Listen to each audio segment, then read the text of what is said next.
اذ ابتلا ابراہیم ربہ بکلماتین، جب ابراہیم علیہ السلام کو اس کے رب نے چند کلمات سے آزمایا، تو بعد نے کہا یہ کلمات مضمضہ سواک اور منہ چکا کاٹنا ہے۔ وہ فرق الراسی، سر کا مانگ، یہ فرق درمیان سے چیر دینا، درمیان سے چیر دینا، کہتے ہیں کہ یعنی ای فرق شعری ہی الی جانب الایمنی والجانب الایسر، یعنی بالوں کا پھاڑ دینا، جدا کر دینا دائیں جانب اور بائیں جانب سے، یہ دائیں جانب اور یہ بائیں، درمیان سے چیر دے دینا، یہ کیا ہوتا ہے؟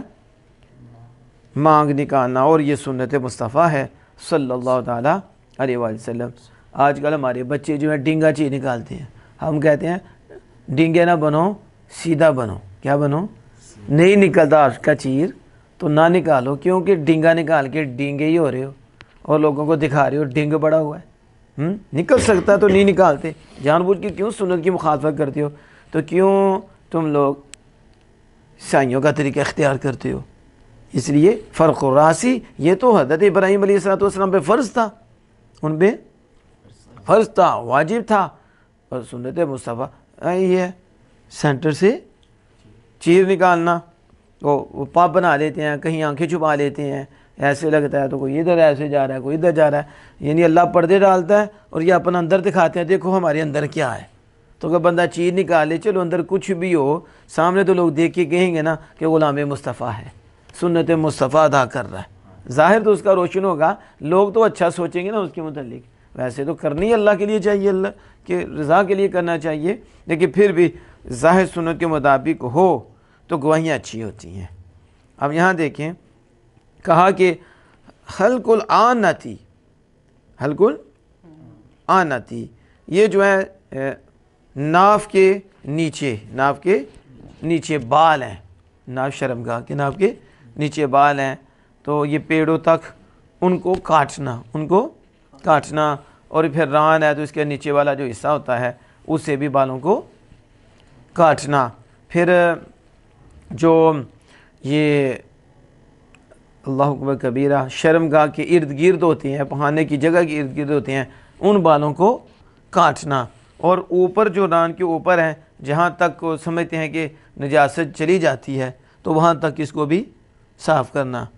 تو یہ ہے حلق العنتی، یعنی شرمگاہ کے بال کاٹنا۔ اب ہمارے لوگ میں سے ایسے بھی ہیں جنہیں یہ نہیں پتہ کہ مقعد کے ارد گرد جو بال ہیں انہیں بھی کاٹنا بعض دفعہ ضروری ہو جاتا ہے، بعض دفعہ ضروری ہو جاتا ہے، جب وہ ڈیلے سے ہی اس نے کرنا ہے، کوئی پانی وغیرہ کا ایسا سلسلہ نہیں ہے، تو پھر ظاہر ہے وہ نجاست جو ہے وہ دائیں بائیں بالوں کو لگ جاتی ہے، تو اس صورت میں کیسے اترے گی؟ تو پھر اس میں کیا ہے کہ وہ بال کاٹ دیے جائیں، تو جب بال کاٹ دیے جائیں گے تو ڈیلے وغیرہ سے جب ایسا استعمال کرے گا تو بال ہی نہیں ہوں گے تو مسئلہ بھی نہیں بنے گا، تو اس میں تو ضروری ہو جائے گا۔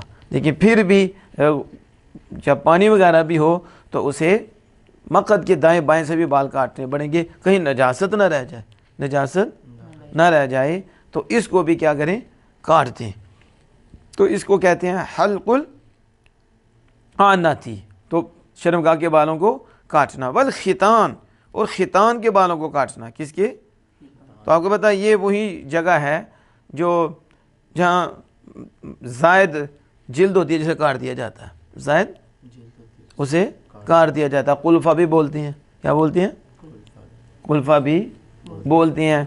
اور یہ جو کٹی ہوئی جگہ ہوتی ہے، ٹھیک ہے، تو اب اس کے بارے میں کہتے ہیں وہ قطع الجلد الزائد من الذکری، وہ ذکر سے زائد جلد ہوتی ہے جس کو کاٹا گیا ہوتا ہے، جس کو کاٹا گیا ہوتا ہے، وہی ہے نا، تو اس کے لیے اس کے اوپر بال ہوں تو اسے بھی کاٹا جائے۔ مستحب وقت الختانان، مستحب یہ ہے کہ ختان کا وقت، کس کا؟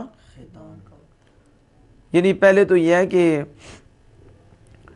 وہ شرمگاہ کے بالوں کو کاٹنا، اور ختان یعنی اس جلد کو بھی کاٹنا، ذکر سے اوپر یہ زائد چیز ہوتی ہے اس کو کاٹنا، یہ ابراہیم علیہ السلام یہ فرض تھا، اور ہماری شریعت میں سنت ہے. کیا ہے؟ یعنی اس زائد جلد کو کاٹنا. مستحب ختنے کا وقت، مستحب ہمارے ہاں ختنہ بولتے ہیں، ختنے کا وقت مستحب آج کے دن، یعنی جس دن وہ پیدا ہوا، جس دن اس دن سے یعنی 7ویں دن سے، کس دن سے؟ پیدائش سے 7ویں دن سے 10ویں دن تک ہے. یعنی جب 7واں دن آئے پیدائش سے تو ختنہ کرایا جائے. پھر 10ویں دن تک کیا کر لیا جائے؟ ختنہ کروا دیا جائے. وَيُكْرَهُ تَرْكُ إِلَىٰ وَقْتِ الْبُلُوغِ، اور اسے بالغ ہونے تک چھوڑ دیا جائے تو یہ مکروہ ہے. یعنی جب بالغ ہو تو پھر اس کا ختنہ کرایا جائے تو یہ کیا ہے؟ مکروہ. وَتَوَقَّفَ أَبُو حَنِيفَةَ رَحِمَهُ فِي وَقْتِهِ، امام اعظم ابو حنیفہ رضی اللہ تعالیٰ عنہ ختنے کے وقت میں خاموش رہے ہیں. کیا رہے ہیں؟ آپ نے کچھ نہیں فرمایا کہ اس کا وقت کیا کب ہے. وَاسْتَحَبَّ الْعُلَمَاءُ فِي الرَّجُلِ الْكَبِيرِ الَّذِي، علماء نے مستحب قرار دیا اس مرد کے بارے میں جو بوڑھا ہے، بڑا ہے، بڑے مرد کے بارے میں، الذی یسلم، جو اسلام لایا، جو وہ ختنہ کرائے. تو علماء نے کہا جو بڑا مرد اسلام لائے وہ ختنہ نہ کرایا ہو تو اس کے لیے مستحب ہے کہ وہ کیا کرے؟ ختنہ.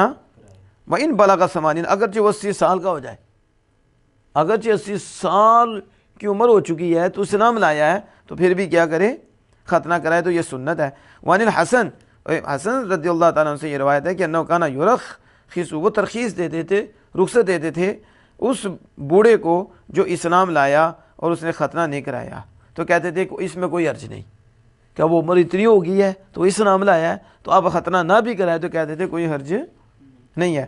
قال ابن عبد البر وعامۃ اہل العلم، ابن عبد البر اور عامہ اہل علم نے یہی بات کی کہ جب وہ اس عمر کو پہنچ جائے پھر ایمان لایا ہے تو ختنہ نہ بھی کرائے تو کوئی حرج نہیں ہے. اور بعد نے کہا کہ فی ختان الکبیر، ختان الکبیر، کبیر کے ختنے کرانے میں، اذا امکنہ یختنا نفسہ، جب اس کو قدرت ہو کہ وہ اپنے نفس کا ختنہ کرا سکتا ہے تو فعلا وہ کرائے، وہ کرے. وہ اپنے نفس کا ختنہ کر سکتا ہے تو وہ کرے، اور اگر نہیں تو نہ کرے.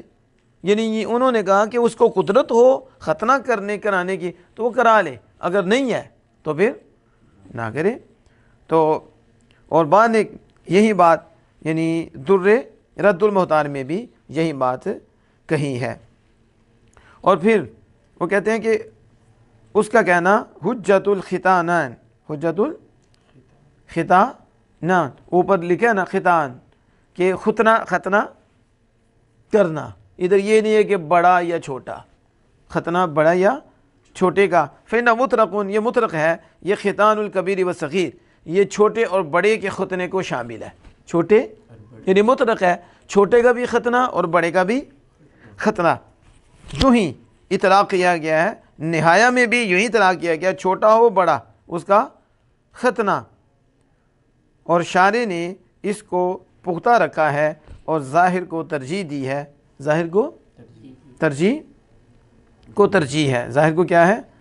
ترجیح ہے. یہی وجہ ہے کہ اس کی جگہ تفصیل سے قیلہ کے ساتھ تعبیر کیا، قیلہ کے ساتھ تعبیر کیا، یعنی بعد نے کہا، اور ظاہر کہتے ہیں ظاہر اس کا ترجیح ہے، ظاہر اس کی ترجیح ہے. قال ومن ذریتی، اور میری اولاد سے، یعنی ابراہیم علیہ السلام کو اللہ فرمایا کہ میں لوگوں کے لیے تجھے امام بنانے والا ہوں، یعنی دین میں امام بنانے والا ہوں. تو آپ نے کہا مالک میری اولاد میں سے بھی کچھ کو دین کا امام بنا دے. تو کہا میرا عہد ظالموں کو نہیں پہنچتا. ابھی اس کی مزید ہم وضاحت کریں گے. واللہ تعالی